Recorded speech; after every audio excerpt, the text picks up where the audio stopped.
Hello everyone, it's really nice to see you again, and some of you have asked me if I would read another book by Roald Dahl. So this time we're going to read this book. This is Roald Dahl's book called Matilda. If you remember, the last one we read was about a boy called George. This book obviously is about a girl called Matilda. So, as you might know, Roald Dahl is the person who writes the book, and Quentin Blake is the person who does the pictures in the book, and sometimes I'll be able to show you the pictures. But even better, maybe your mum or your dad can get hold of a copy of the book, and then you can see all the pictures that I can see. And these are some of the characters that we'll hear about in the book. This is Matilda, and the others we'll find out about very soon. So, here we go. And chapter 1 is called The Reader of Books. It's a funny thing about mothers and fathers. Even when their old child is the most disgusting little blister you could ever imagine, they still think he or she is wonderful. Some parents go further. They become so blinded by adoration, they manage to convince themselves their child has qualities of genius. Well, there is nothing very wrong with all this. It's the way of the world. It is only when the parents begin telling us about the brilliance of their own revolting offspring that we start shouting, "Bring us a basin, we're going to be sick." School teachers suffer a good deal from having to listen to this sort of twaddle from proud parents, but they usually get their own back when the time comes to write end-of-term reports. If I was a teacher, I would cook up some real scorchers for the children of doting parents. "Your son Maximilian," I would write, "is a total washout. I hope you have a family business you can push him into when he leaves school, because he sure as heck won't get a job anywhere else." Or I might, if I were feeling lyrical that day, write, "It's a curious truth that grasshoppers have their hearing organs on the side of their abdomen. Your daughter Vanessa, judging by what she has learnt this term, has no hearing organs at all." I might even delve deeper into natural history and say, the periodical cicada spends 6 years as a grub underground, and no more than 6 days as a free creature of sunlight and air. Your son Wilfred has spent 6 years as a grub in this school, and we are still waiting for him to emerge from the chrysalis. A particularly poisonous little girl might sting me into saying, "Fiona has the same glacial beauty as an iceberg. But unlike the iceberg, she has absolutely nothing beneath the surface." I think I might enjoy writing end-of-term reports for the stinkers in my class, but enough of that, we have to get on. Occasionally one comes across parents who take the opposite line, who show no interest at all in their children, and these, of course, are far worse than the doting ones. Mr. and Mrs. Wormwood were 2 such parents. They had a son called Michael and a daughter called Matilda, and the parents looked upon Matilda in particular as being nothing more than a scab. A scab is something you have to put up with until the time comes when you can pick it off and flick it away.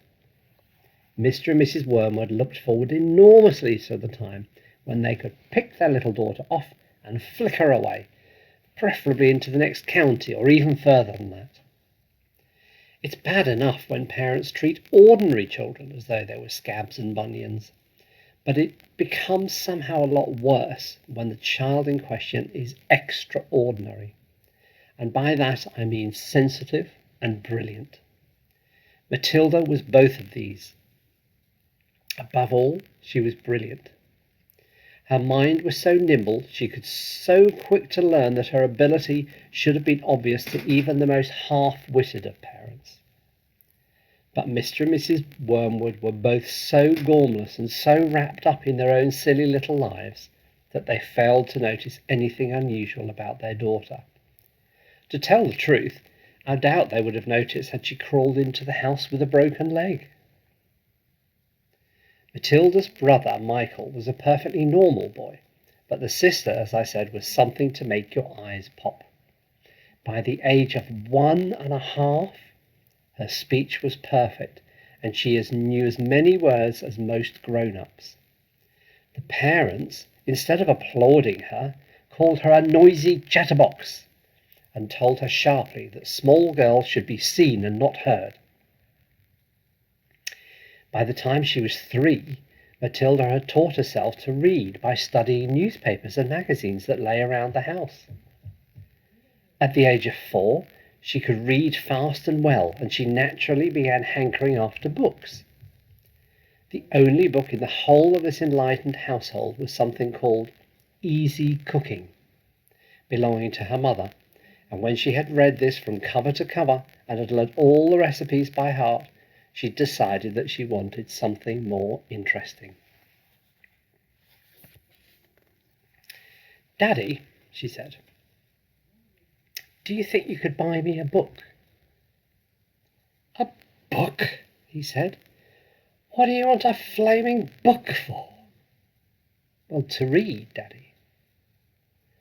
"What's wrong with the telly, for heaven's sake? We've got a lovely telly with a 12-inch screen, and now you come along asking for a book.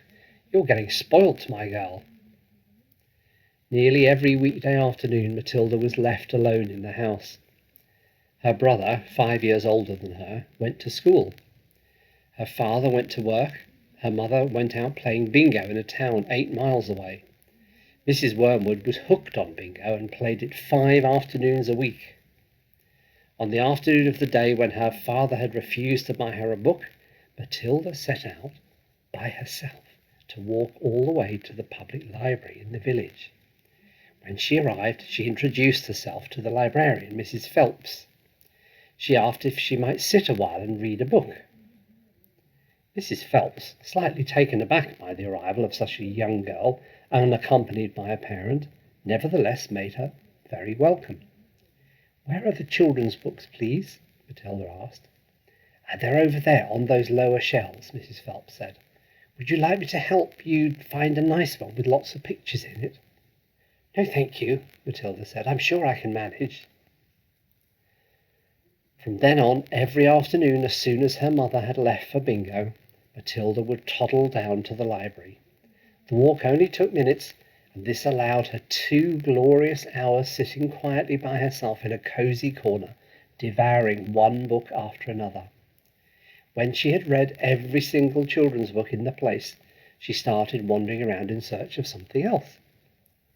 Mrs. Phelps, who had been watching her with fascination for the past few weeks, now got up from her desk and went over to see her. "Can I help you, Matilda?" she asked. "I'm wondering what to read next," Matilda said. "I finished all the children's books." "You mean you've looked at the pictures?" "Yes, but I've read the books as well."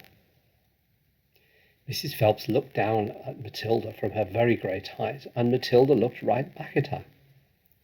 "I thought some were very poor," Matilda said, "but others were lovely. I like Secret Garden best of all. It's full of mystery.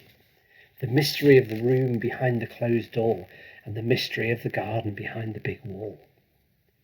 Mrs. Phelps was stunned. "Exactly how old are you, Matilda?" she asked. 4 years and 3 months, Matilda said. Mrs. Phelps was more stunned than ever, but she had the sense not to show it. "What sort of book would you like to read next?" she asked. Matilda said, "I would like a really good one that grown-ups read, a famous one. I don't know any names." Mrs. Phelps looked along the shelves, taking her time. She didn't quite know what to bring out. How, she asked herself, does one choose a famous grown-up book for a 4-year-old girl? Her first thought was to pick a young teenager's romance of the kind that is written for 15-year-old schoolgirls. But for some reason she found herself instinctively walking past that particular shelf. "Try this," she said at last. "It's very famous and very good. If it's too long for you, just let me know and I'll find something shorter and a bit easier. Great Expectations, Matilda read, by Charles Dickens. I'd love to try it. I must be mad, Mrs. Phelps told herself, but to Matilda she said, of course you may try it.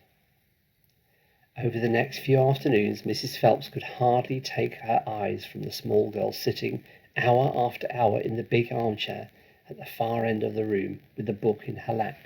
It was necessary to rest it on her lap because it was far too heavy to hold up, which meant she had to sit leaning forwards in order to read. And a strange sight it was, this tiny dark-haired person sitting there with her feet nowhere near touching the floor, totally absorbed in the wonderful adventures of Pip and old Miss Havisham and her cobwebbed house, and by the magic that Dickens, the great storyteller, had woven into his words. The only movement from the reader was the lifting of the hand every now and again to turn over a page, and Mrs. Phelps always felt sad when the time came for her to cross the floor and say, "It's 10 to 5, Matilda." During the first week of Matilda's visits, Mrs. Phelps had said to her, "Does your mother walk you down here every day and then take you home?"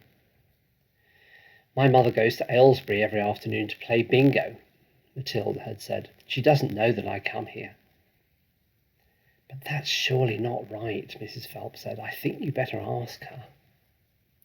"I'd rather not," Matilda said. "She doesn't encourage reading books, nor does my father." "But what do they expect you to do every afternoon in an empty house?" "Just mooch around and watch the telly." "I see." "She doesn't really care what I do," Matilda said, a little sadly. Mrs. Phelps was concerned about the child's safety on the walk through the fairly busy village high street and the crossing of the road, but she decided not to interfere.